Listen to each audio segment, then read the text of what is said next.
नागपुरातून एक मोठी बातमी समोर येत आहे, जिथे गुन्हेगारांनी एका युवकाला लुटून बेदम मारहाण केली आहे। ही घटना जरीपटका पोलीस स्टेशनच्या हद्दीत घडली असून पोलिसांनी या प्रकरणी 4 आरोपींना अटक केली आहे। काय आहे संपूर्ण प्रकरण पाहूया आमच्या सविस्तर रिपोर्टमध्ये। नागपूरच्या जरीपटका पोलीस स्टेशन हद्दीत 24 जून रोजी आर्यन खोब्रागडे नावाच्या व्यक्तीला 4 अज्ञात व्यक्तींनी मारहाण करून लुटल्याची धक्कादायक घटना घडली होती। या गुन्हेगारांनी आर्यनकडून त्याचा मोबाईल आणि ऍक्टिवा हिसकावून घेतली, त्याला जखमी अवस्थेत रस्त्यावर सोडून पळ काढला होता।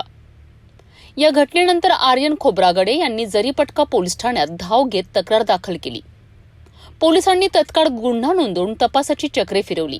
तपासादरम्यान पोलिसांनी तक्रारीत नमूद केलेल्या 4ही आरोपींची ओळख पटविली। अत्यंत वेगाने कारवाई करत पोलिसांनी बबलू शेख, शहजाद शेख, सलमान शेख आणि शहाबाद अन्सारी या 4 आरोपींना ताब्यात घेतले। आरोपींना न्यायालयात हजर केले असता न्यायालयाने त्यांना 2 दिवसांची पोलीस कोठडी सुनावली आहे।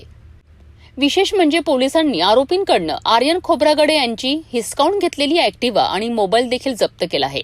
या प्रकरणाचा पुढील तपास जरीपटका पोलीस करीत आहेत।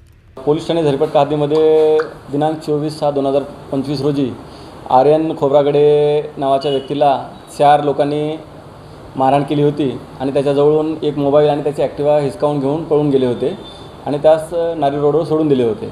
त्या संदर्भात आर्यन खोब्रागडेने दिलेल्या रिपोर्टवरून पोलीस ठाणे जरीपटका येथे अपक्रमांक 465/25 BNS प्रमाणे गुन्हा दाखल झाला आणि त्या गुन्ह्याचा तपास आम्ही करत होतो। त्या गुन्ह्याच्या तपासामध्ये आम्ही त्या नमूद 4 आरोपींची ओळख पटवून त्यांना ताब्यात घेऊन त्यांच्याकडून त्यांना अटक करून त्यांच्या PCR घेतला। 2 दिवसाचा PCR मिळालेला आहे आणि त्या 2 दिवसाच्या PCRमध्ये आम्ही त्यांच्याकडून त्यांनी हिसकावून घेतलेली गाडी आणि मोबाईल आणि ज्या गाडीमध्ये त्यास नारी रोड इथे सोडलं होतं ती गाडी पण आम्ही ताब्यात घेतलेली आहे।